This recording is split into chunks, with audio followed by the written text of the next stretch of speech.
Hey guys, and welcome to the recap video for Game 2 of my Best of 5 finals against Orry Swift from this summer's Scrabble Players Championship. We spent a long time dissecting the very complicated and tactical Game 1 in yesterday's video. Game 2, unfortunately for the viewers, was not so interesting. It was a much more straightforward game, in large part because it was very one-sided. So today's video will not be as in-depth or lengthy, but I do still want to cover this game too. Now, this was at least a very well-played game. You'll see on the bottom left the Woogle's computer analysis tool, which I spent a lot of time going into detail on throughout yesterday's video, gives me a mistake score of 0.6 for the whole game and Orry a mistake score of 0.8. Having a mistake score of below 1 is really good, and that places us both in the mid to high 2100s according to the computer in terms of our level that we played this game at. Now, you might be wondering, what the heck is a fraction of a mistake? Well, we saw a number of mistakes yesterday. We both allegedly made a lot more mistakes in yesterday's game, in large part because it was a much more tactical and complicated game. And we saw a number of small, medium, and even a large mistake, according to the computer. It counts small mistakes as 0.2, medium mistakes as 0.5, and large mistakes as 1.0 when tabulating this overall mistake score. You may recall that both of our mistake scores were around 2.0 yesterday, so certainly much higher than in today's game, but like I said, today's game was a lot more straightforward and unfortunately one-sided. And you might be able to guess whose favor it was one-sided in based on my opening rack here being first in this game, ABELU and both blanks. So I have a barrage of bingos here. I find a fun option of making both of my blanks Bs and playing the rarely seen 3B a bubble for 70 points. This is the right idea, however, it is not the right execution. A bubble here is a weak placement because it places two vowels, the A and the E, next to double letter scores, something that's better to avoid if possible. So, as the computer confirms, one of my better options would have been to play the same word, but further down over here, again scoring 70 by doubling the real B on the double letter score, but avoiding placing any of the vowels next to double letters. A small but clear mistake here. According to the computer, that's 1.2%. So again, it's not a massive mistake, but it's super preventable. And I definitely got a little sloppy here. Perhaps I was overwhelmed by the sheer number of possibilities I had, or was just excited to see a bubble since I'd never gotten to play it before. But either way, I definitely should have taken an extra couple of seconds and made the better placement. Not a great start, but luckily for me, Orry did not have the necessary tiles to capitalize on my mistake. He had a whole bunch of vowels and a P and an S. And here, he didn't have a whole lot of better options than to play the word pie for just 13 points. He played it here, overlapping the U and the second and third Bs of a bubble. The computer thinks this is a small mistake and wants him to play it further up here, also scoring 13. I'm guessing this is because it leaves the L of a bubble open for bingos. Orry is vowel heavy here, so leaving that L open for 8-letter bingos will increase his bingo chances. If we expand on the right here, Orry on ply 2, bingos 26.7% after the pie that he played, and he bingos 32.6%, which is a clear increase if he plays pie further up as the computer is recommending. So maybe a slight error from Orry here, but either way, he is already in terrible shape. As you can see, he is down to at or below 25% win chances, and he hasn't even made a play yet. So pretty brutal start from Orry's perspective. And on turn 2, I already make a very counterintuitive decision. The computer is not a huge fan of it, but I think it has a lot of merit. The standard play here, and the play I almost made automatically, is Vox for 38 points, doubling the X and scoring really well, taking a nearly 100-point lead. The problem is it puts a V in the triple-triple lane. And a V in the second spot is actually a bit concerning, in particular because there are a lot of 8-letter words that start with the prefix over. And if Orry happens to have one of these, it's going to score like 150 points or possibly even more on a triple-triple, which would be an absolute disaster. So here, being that I'm up early, I decided to make a large sacrifice and score 12 fewer points, getting just 26 for Vexed. But this is a super defensive play. By placing the V right in the middle of the board, it really locks off the bottom left quadrant because the V makes no acceptable 2-letter words. And with Vexed already being a past tense of Vex and thus not taking an S hook, this pretty much leaves Orry only the A in a bubble for 8-letter words to work with in terms of playing bingos. So it's going to drastically reduce his bingo chances and overall scoring chances compared to a play like Vox on his next turn. Let's see that in action. According to the computer, my opponent, or Orry in this case, only bingos 6.3% after Vexed. Again, pretty much only if he has an 8-letter word through the A of a bubble. But after Vox, he bingos 13.2%. Still not a huge number, but more than double his percentage after Vexed. And just as importantly, he averages almost 12 more points. He averages 40.1 after Vox, again, because he often gets big plays through the V that aren't bingos when he doesn't have a bingo on his rack. Whereas he only averages 28.6 after Vexed. So I give up 12 points, but Orry averages almost 12 fewer points. So a very instructive turn here. The computer still wants me to keep my foot on the gas and play Vox or Avocet, another interesting option. It's not quite as reckless as Vox and also sets up my X for EX plays here on my next turn. I did consider this idea as well, but I ultimately decided to be a bit more defensive here. The computer tends to prefer more offensive than defensive plays, but I really like this play, and it worked out pretty well, so I'm happy with this decision. Unfortunately for Orry, he had a disaster draw after Pi, pulling 3 more vowels, OOU, and an exchange is forced here. He's got an interesting decision between whether to exchange 4 or 5 tiles. The computer has it very close with a slight but within error margin preference for keeping just ES. I'm guessing because there are still so many A's still unseen, and also because his best lane is again bingoing through the A of a bubble, and keeping an A on his rack as he did is not going to do him any favors for bingoing through that A. That being said, there is a clear benefit to keeping the A as he did, namely because he has so many vowels. The pool is constant heavy. There are 49 constants and just 31 vowels, so he does run the risk of getting constant overload if he keeps just ES, so keeping AES does have some merit as well. Again, it's really close, and certainly what Orry did is perfectly reasonable. Here, I play Vomica to the A of a bubble for 32 points. The main other consideration here is the plural of this word, Vomicae, but I avoided playing this because while it does score 4 more points, it creates an easy line for 7s for Orry above the E of Vomicae on row 2. Again, let's see how much more he bingos after Vomicae versus Vomica. After Vomicae, Orry bingos 12.5%. Again, still not very much, but a lot more than the 7.8% that he bingos after Vomica. Being that I'm going to be taking a lead of over 100 points, this felt like a significant enough difference for me to justify it making the 4-point sacrifice, and the computer agrees.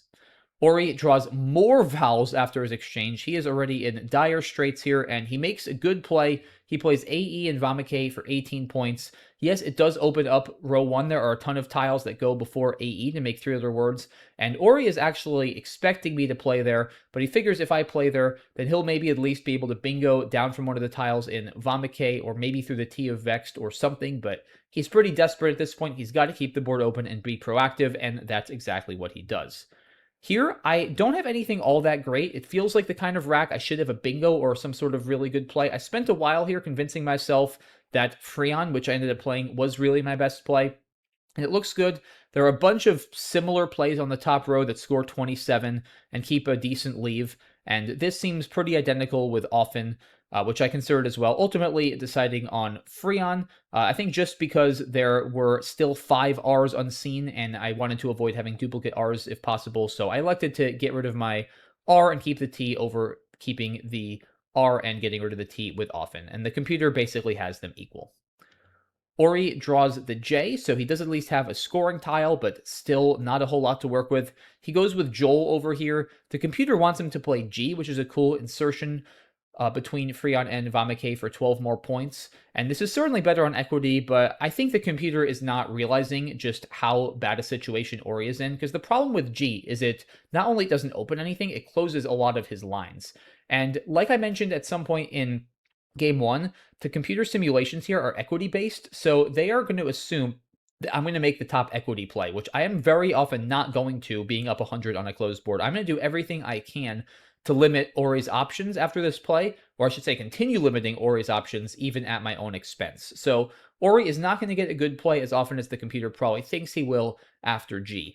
So I think his decision here to be very aggressive and play Joel and open a double-double line for himself next to the E of Joel that will score well and is pretty easy to hit makes a ton of sense. He's in a pretty bad spot here, and Joel reflects that scenario.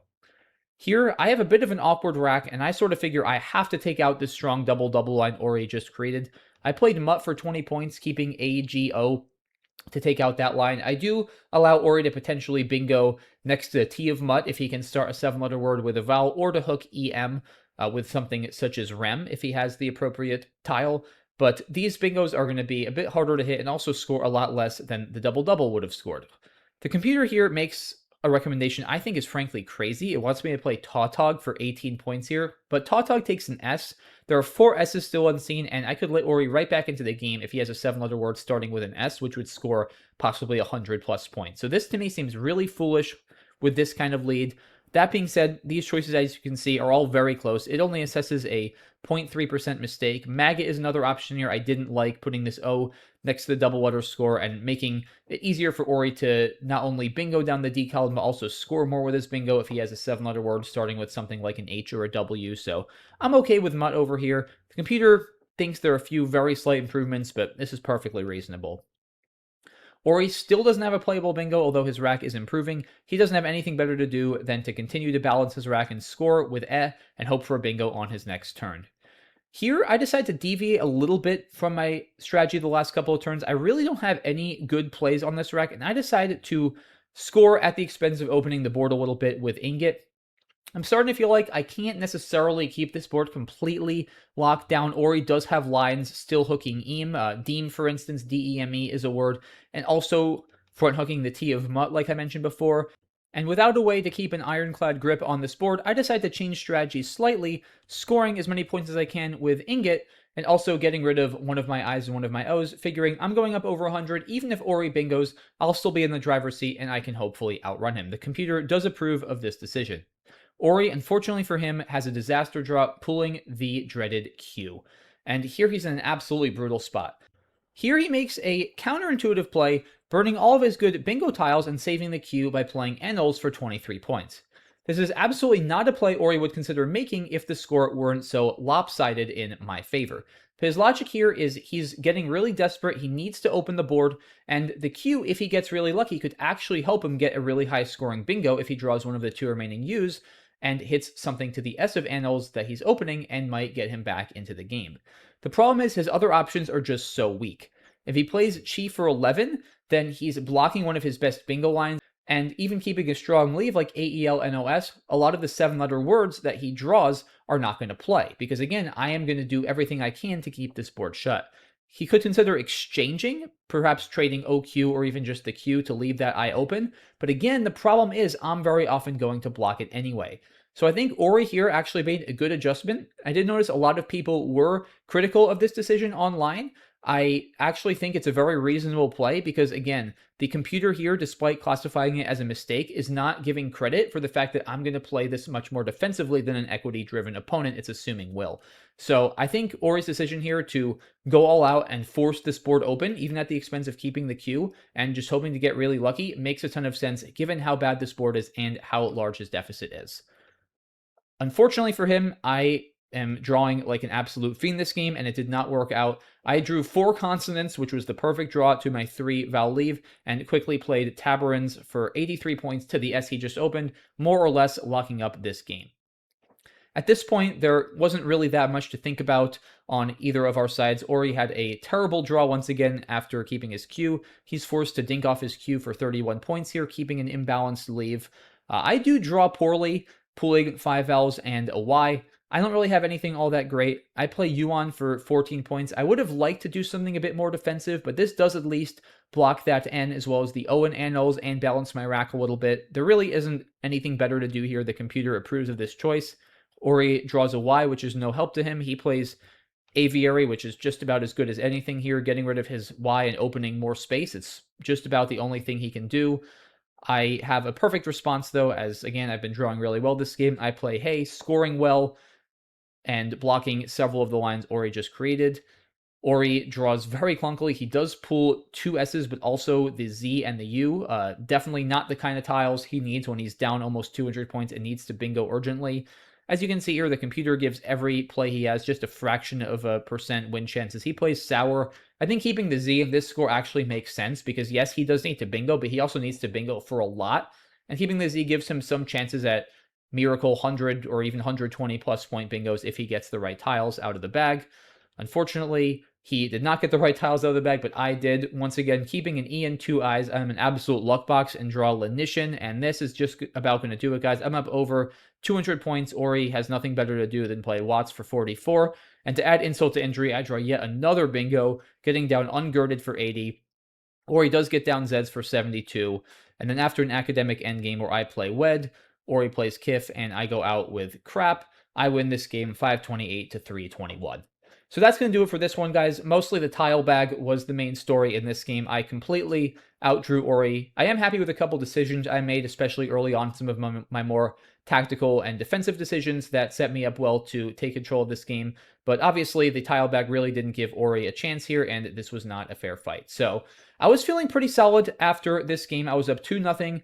This was the first of the 3 finals I was in that I was up 2-0. I was down 2-0 the first final I was in 2024. I did manage to come back and win that one. And last year, it was 1-1 going to the lunch break. That one I ended up losing in Game 5, as I'm sure you guys are mostly aware. So I was feeling good. This was the first final I was up 2-0. That being said, I also knew, especially having been on the other side of this in 2024, that this was far from over. Orry, as we see, is an outstanding player. He's a great competitor, and I knew he was going to put up a fight and that closing this out was not going to be easy. So I was in a good headspace, but I was trying not to be too confident and making sure to stay as sharp and locked in as possible during the lunch break. So I went out, had a nice lunch, and came back and was ready to try to close it out in Game 3, but knowing full well that Orry would have a lot to say about that. That's going to do it for today, guys. Hope you enjoyed the video. Thanks for watching, and be sure to tune back in tomorrow for the Game 3 recap. Bye-bye.